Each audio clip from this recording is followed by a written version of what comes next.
YouTube content creator. If you've been on this channel, you've seen me in front of the camera lots of times, possibly.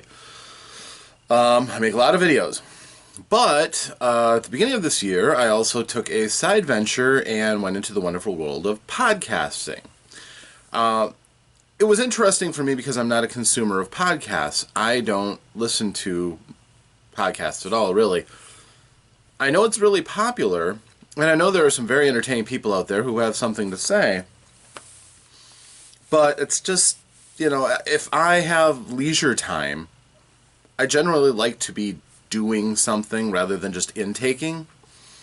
And even things like, car trips and things like that, I either don't have access to the internet at those times, or just not. That's just not something that's available to me. So I've always kind of respected the genre and the fact that anybody can do a podcast. There's so many people out there with so many different interests that for almost anything you could imagine, there's somebody who'll be willing to listen to what you have to say. Even if you have a small little niche audience, which is fine. That certainly describes me. So I have a partner, and we did a podcast. And we had, quite a few episodes. We did 20-some so far. We do one a week, typically. Although real life sometimes happens. And it was going fairly well. We use an app called Anchor, which allows you to record, put together different segments, and output them. But we had some problems with it. It advertised that it would output our podcasts on a variety of different platforms. We never got that to work. Or one time my partner balked. He said, "No, I can't make it this week." I'm like, I've kind of been wanting to do a podcast as an outlet for some of the things that run through my head for a while now. I can, of course, video chat straight on through my Coffee with Rob. I do that without a filter. It's just me.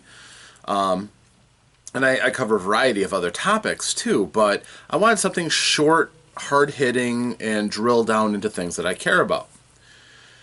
So I came up with the idea, why don't I just do my own podcast? So that's what I did. I created a podcast called An Honest Wizard. I uploaded Anchor onto my phone. And so what I thought I would do, if any of you out there are thinking about, doing a podcast would be cool, I have something to say, I'm going to show you how I do it. And hopefully, this kind of starts to, percolate with some people who really want to know how to do it and have always kind of either been afraid or thought, I just can't. Well, if you have a smartphone, most smartphones can run the Anchor app. If you don't, and you have access to the internet on a computer, you can also record directly onto a computer. And right now I do both. For my podcast I do with my partner, we do it on my computer because I have a relatively inexpensive podcasting microphone, $50 at Walmart. So we do it together, and the sound quality is quite good. But for this, I just use my phone, and in general, I have a lot of success with that. At least success as far as I am able to make my podcasts that people can hear. The only thing, and you'll excuse me while I demonstrate a shameful lack of not being prepared. Sorry, shameful lack of preparation. Had everything laid out, and then I got shanghaied into a role-playing game yesterday, so okay, we'll go without it today. But to record your own, all you have to do is set up your account. Now, you can just set up a free account, no problem. All the accounts are free. If you set up your account to be monetized, meaning that you can make some money if people listen to you, they basically take that as an act of good faith, and that is how you unlock them being able to spread your podcast around. Right now, my podcast, because I went through and I took that extra step that my partner didn't when he set up the account, I am now able to be heard on Spotify and Radio Podcast and I think Stitcher. A variety of different podcasting, the ways that people use to find new podcasts and things. And since I tag all my stuff with like Dungeons and Dragons, and it's my hope that eventually people who are interested in these kind of things will click. In this podcast, if you have not heard my podcast, An Honest Wizard, which I have linked to in my OmnusI and on my own personal homepage, I think I did the first one, maybe I did the 10th one, but I've been doing one a day because it's so easy to do, and I think I put forth a pretty good podcast. So this is what I do, and I'm just going to go over the steps and show you how I do this, and maybe you might enjoy it too. So I just open up my Anchor app, and it shows me my podcasting channel and the podcasts that I've done so far. I'm up to 25 podcasts, which that's pretty good. And it includes 2 bonus podcasts. Every 10 I'm going to do a bonus podcast with behind-the-scenes stuff or things that aren't directly related. What I've done on this is I have looked at every single cantrip for Wizards and 5th edition Dungeons & Dragons and related little anecdotes, tips, and possible other ways that you can use these cantrips for people who are literalists and they only look at the page and see exactly what it says. And in a magical world where, theoretically, if I can summon up a bolt of fire and fling it, and the description says you can target a creature, then by the literal rules you can't target anything else. Firebolt's a bad one because you can set things on fire with it. But there are other ones where it says you target a creature. Well, if I can create a glob of acid and target a creature enough to hurt them, can I not also create that acid and melt objects and etch metal and things like that? So I try to show other things that a person could do with it and maybe give Game Masters and Dungeon Masters some different ideas on how to use some of these cantrips and abilities. And I'm going to keep going with that. But I've gone through all of the different wizard cantrips in the basic book, the Princes of the Apocalypse, which introduced a lot of elemental spell effects, and then Xanathar's Guide to Everything consolidated a couple other ones that they brought in. So I did those. Now I'm going to go and do, for this, I am doing the signature cantrip for Warlocks. We're moving to their arcane cousins, and we will be doing Eldritch Blast. So I thought I would record that here with you. 2 things. Number 1, it satisfies my need to make this podcast anyhow. And number 2, again, if anybody else is ever interested in doing something like that, I'm going to show you how easy it is, because it is ridiculously easy, and I wish I would have known about this a long time ago. So, we go to open up to Eldritch Blast. Eldritch Blast. Page 237. I look the spell over, so I want to know what I'm going to say before I start podcasting. Some people script out their podcasts. I don't, so... cast time 1 action, 120 feet, verbal somatic, instantaneous, beam crackling energy, make a ranged attack, as target, take 1d10 force damage, the spell makes more than 1 beam, ... Make a separate roll. Okay, I got the spell. Now, I am on that site. I can hit Tools, which is the big plus in the middle of the bottom of the screen, and it brings me to the Record screen. So, all I have to do is hit the microphone button on the bottom that says Record, and I have to get into Lord Cadrian mode. I really ham it up for these podcasts because there's a kind of a flattening effect whenever you record something. You don't have anybody to play off of, and even when I'm doing one of these, my temptation is to look at the view camera on the side of the camera so that sometimes I look like I'm not looking at you, as I should be. It's a bad habit. But there's an audience there that you can simulate somebody you're talking to. In a podcast, you don't have that unless you are podcasting with another person. And also, interestingly enough, there is an option to add people to your podcast. You can do that with just a single click of the button. Send them the invitation to be a part of your podcast so that you can do it remotely. I imagine with high-speed internet these days that it seems fairly seamless. Mine is a one-person show, though, so I haven't used that feature yet. Alright, so, Lord Cadrian. I'm going to show myself doing this entire thing if you want to listen to it on your avenue of choice. I prefer Spotify myself. You know, feel free, but... Okay, here we go. Lord Cadrian time. Hello, this is Lord Cadrian de Flynn, an honest wizard, here before you once more to discuss an element of magic. Yes, indeed, magic. I am of a magical world, and, well, I have discovered this game that non-magical people might play, involving dragons and dungeons and magic and heroes. So I've been giving my own bit of input here and there about how these stack against real magic, and we've gone through all of the cantrips of wizardry, and taking a look at things. Sorcerers basically just copied off the notes of the wizards. All of their cantrips are the same as wizards' cantrips, except wizards have a few more, as is appropriate. So now we are going to look at the arcane third cousins of wizards, warlocks. And in so doing, we're going to look firstly at their signature cantrip. If you are looking at a spellcaster and you want to know, is this person a warlock? This is generally the giveaway. This is the way they will deal with most of their problems. It's a cantrip called Eldritch Blast.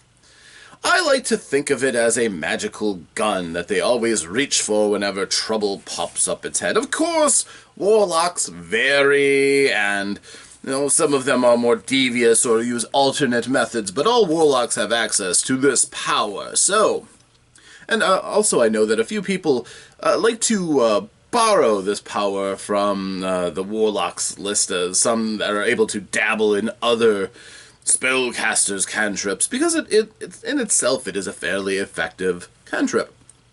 And in this case, it has a range out to 120 feet, which is a very good range for a cantrip to attack with, tied with the best. It requires no material component, as many cantrips do not, and it is an instantaneous attack. When you cast the Eldritch Blast, you create a beam of force that crackles out and strikes at your opponent. Sometimes a clue as to your particular mystical origin can be evident in your Eldritch Blast. Infernalists will often manifest an Eldritch Blast that is itself a beam of despairing hellfire. It's still force, but it looks evil, infernal, and dark and twisted. Others, like those who follow the great old ones, have beams that rarely fly in a straight line. They instead go in non-Euclidean directions and strike at their foe from a dizzying number of angles and appear as broken and eye-bending to the eye. Whereas those who follow the Fae, I haven't seen very many of them, but I imagine their beams are probably blissfully greenish or purish whitish in glow and trail leaves and dandelion fluff. I don't know. But as far as the cosmetic effects, the actual physical effects are that if you can hit an opponent with your beam, you do 1 to 10 points of force damage. Now, this is significant because, first of all, 1 to 10 points is pretty respectable for a cantrip. Secondly, it's force damage, which almost nothing is immune to, and almost nothing has resistance to. Therefore, this is the all-purpose can opener of magical spells. It effectively works on everything. However, you get multiple raise when you raise up in level, As we have discussed before, at 5th, at 11th, and at 17th level, you will be flinging multiple bolts with every casting of this. This means, too, that you are able to attach your Eldritch invocations to your Eldritch Blast. On its own, it's a fairly decent way of attacking through magic. You are able to do respectable damage at a good range, and in a fashion that few things will have a defense against, which is good.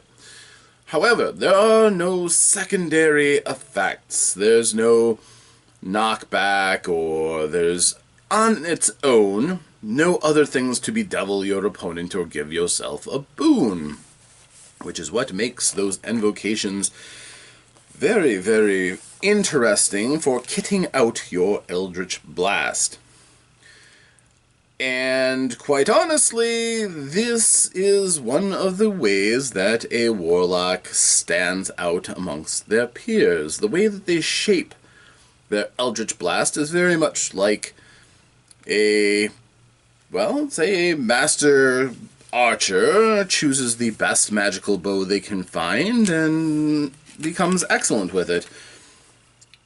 Thus, too, is a properly prepared and concerned warlock able to buttress the effect and effectiveness of themselves, quite honestly, through their Eldritch Blast, increasing the range, increasing the damage, causing negative effects to happen to the recipients of the spell.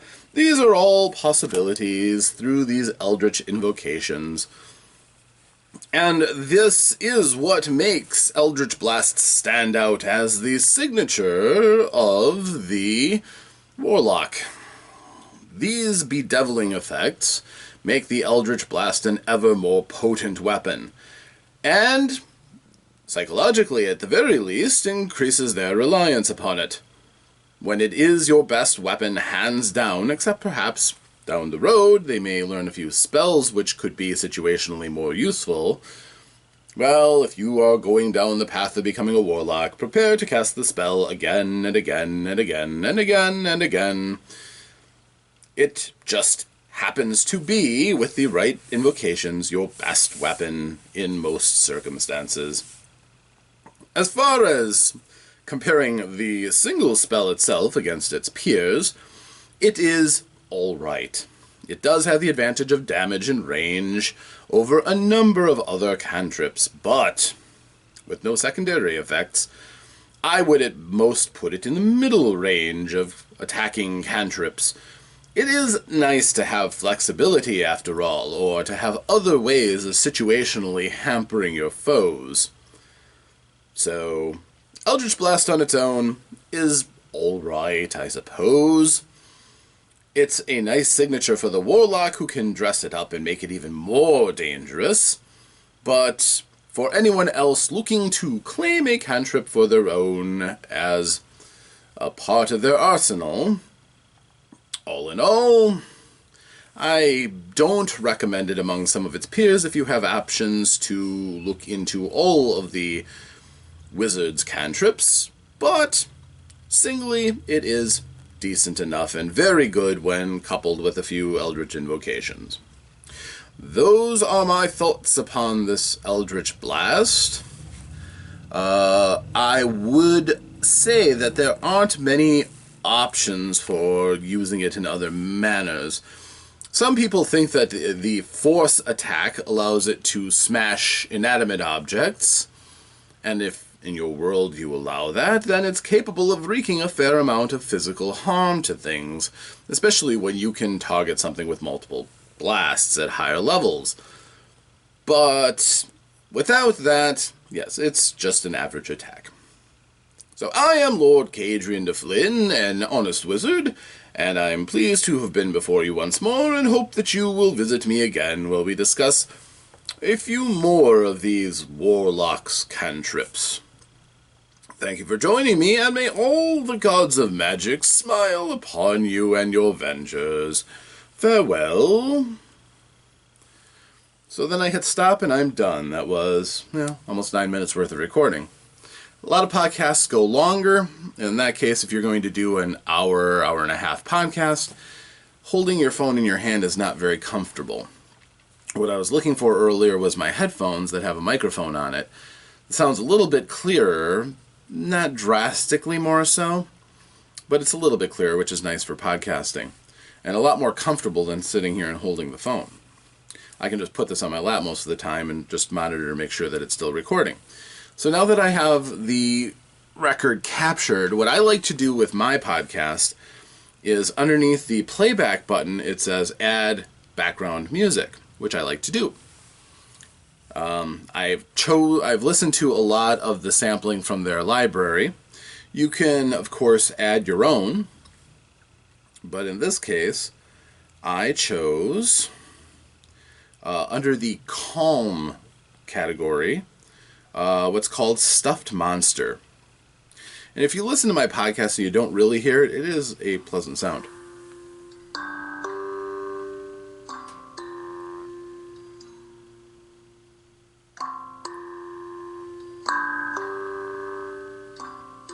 Sounds like water falling onto a metal basin. I kind of like it. And so it plays loudly at first, introducing my piece, and then quiets down but plays in the background. And there's a nice little backing beat to it too. So I hit the plus button and I add that, and it will layer that underneath my recorded podcast. That does take a little bit of time, so while we're waiting, how you doing? Nice to see you. I've been having an okay time with this whole podcasting thing, so I've been enjoying all the ins and outs of it. Clearly I'm not a successful magnate podcaster, but it's a nice outlet. And if I ever do need to reference something of magic, I can have my own library right there and remind myself of different abilities and things as I have considered them. As far as Eldritch Blast, I know I just read through this here, but before I did this, I had read it and I was thinking about all the different ways that you can use the spell, and that kind of diversity of purpose that some spells have oftentimes far outstrips the basic line purpose for what they're apparently there for. Attacking cantrips oftentimes are broken down into how effective are they all in all. What separates a firebolt, which is one of the most popular cantrips, doing 1d10 damage, 120-foot range, possibility of setting things on fire if you want to be a pyromaniac, versus a ray of frost that has that does 1d8 damage, and if your opponent, if you hit your opponent with it, they lose 10 feet off of their base speed. And so, looking at those two, it's like, well, being able to set things on fire and doing more damage could be more useful. On the other hand, if you don't want your opponents to flee, that's 10 feet knocked off of their speed, meaning if they move and then dash, their speed is still slower, so you're doubly affecting them. Or controlling, where your opponents can go, again, robbing them of some of their speed can take away their options on the battlefield. Also, I've kind of enjoy poking into things and talking about different ways that I have used magics to what I feel is more of a full effect. Also describing the limitations and boundaries, also being fair and thinking from the Dungeon Master's point of view. It might be a good idea to know when you are letting things go too far and trying to balance scaling of power. Cantrips should not do more than a spell that uses up a spell slot. They may be able to be just the right thing in the right time to get the effect you want, but ultimately they shouldn't be more powerful. Okay, by this time it's done. I can hit the playback button so you can hear what that sounds like.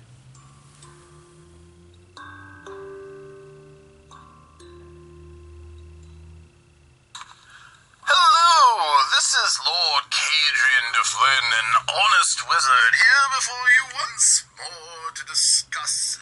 The double whammy of hearing my pick up on the phone's microphone compared to, and also then the phone's speakers, which aren't quite as good as hopefully what you're listening to now. So, satisfied that that has worked. I usually don't even listen to it anymore. I trust the software that much. I then hit the blue save button in the corner, and I give this audio file a name. And in this case, it's going to be Wizard 26.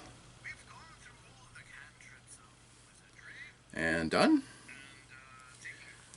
Add the recording to this episode, so it's prepping it for this episode that I'm doing. So,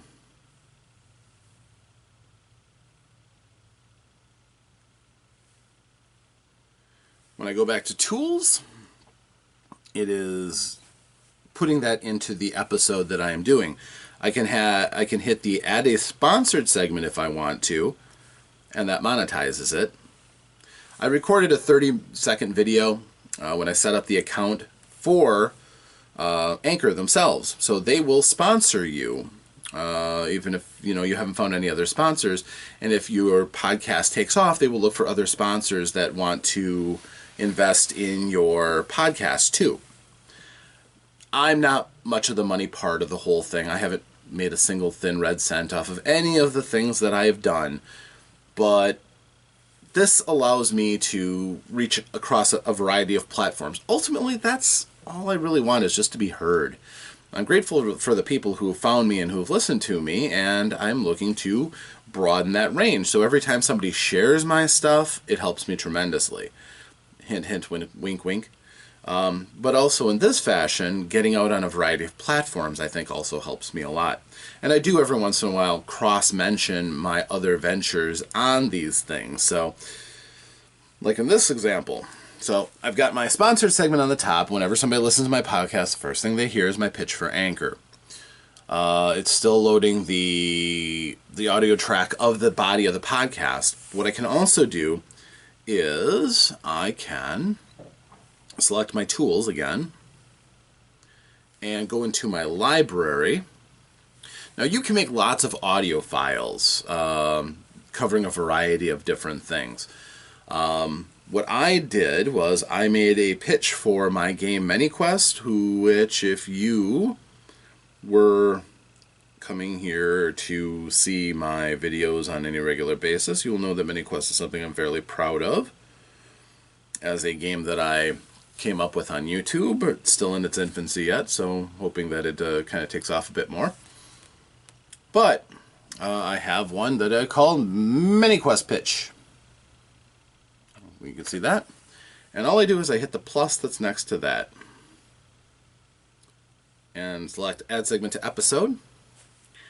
And when I hit X to get out of Library, and I look at how the episode is structured, it's going to show Sponsored Segment, the actual one that I just recorded, and under that, the ManyQuest pitch.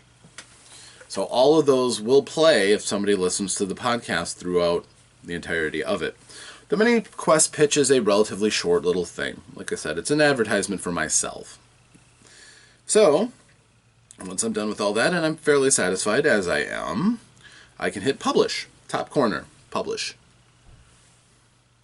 Now what that does is this brings me into the finishing page, where I can title the video, which I'm going to do.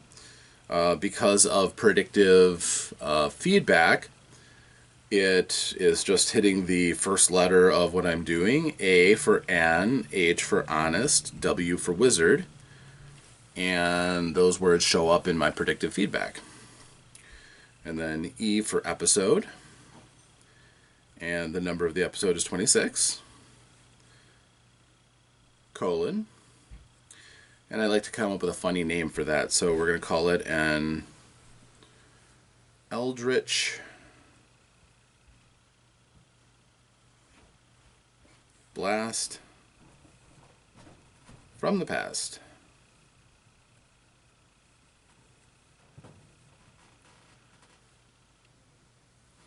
And as a description, we will say Lord Cadrian moves On to the Warlock cantrips. Autocorrect used to hate the term cantrip from me. It's not a word that they recognize, clearly as a game term. So after a few times it finally accepts it and now it looks for it.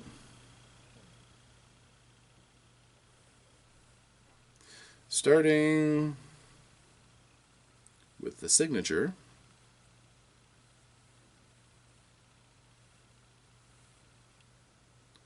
Signature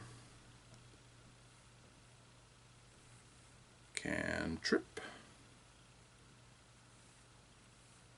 Eldritch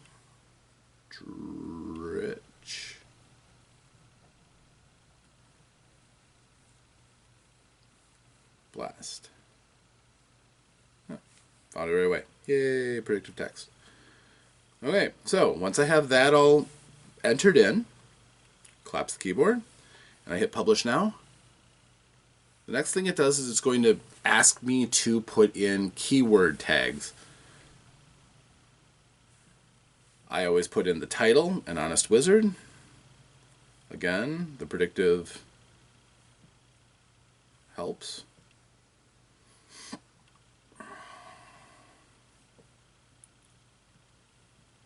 Great tag. I do Dungeons and Dragons because, let's face it, if you're looking for a podcast about Dungeons and Dragons, put in Dungeons and Dragons. So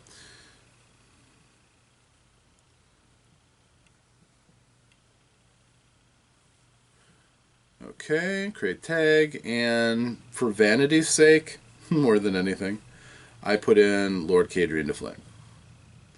With the expectation that I may eventually do spin-off podcasts and other things. Do Flynn. And it's be nice to be able to search for my alter egos separately. It seems like I thought it was a good idea. So when I'm done, I hit done. And boom! Your latest episode shows up. I can share the episode through Twitter, Facebook, etc. I can do, well, whatever I choose to do at this point. But it's there. And it shows up on Anchor first, and then they disperse it to anybody else who has accepted your podcast in their service. Like I said, for mine right now, I've got 5 or 6 different apps that all show my podcast. They're searchable. And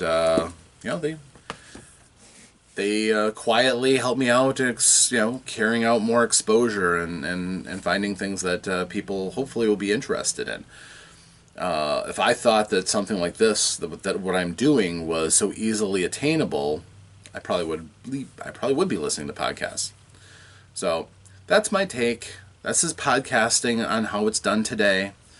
This is the most bare bones way that anybody can do a podcast, but it's simple, easy, free, and just takes a little bit of time. All told, through the entirety of this time, it was only slightly longer than it takes me to do a podcast in general.